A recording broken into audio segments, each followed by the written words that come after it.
If you want to change volume without using volume buttons on Samsung Galaxy A27, what you can do is, for example, you can open settings. Then in settings, you can open sounds and vibration. And then in here, we have the volume option. So here in this section, you should be able to change the volume for ringtones, for media, notifications, system sounds, AI assistant, and alarm. You can easily move left and right over here to adjust these sounds. Now, besides that, you can also go to the quick settings panel, and over here we have this slider, which is for media. So you can change the media volume level over here. Unfortunately, just for that, this slider is.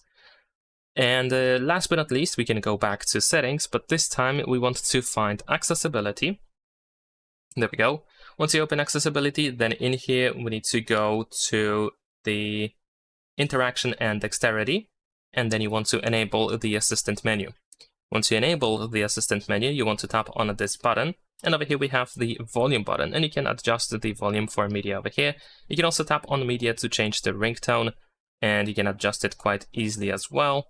And unfortunately, that's all. We cannot change the volume for notifications, for example, or for system volumes like that, but still, it's pretty good that we have this panel that we can use as well. That's pretty much it. Leave a like and subscribe.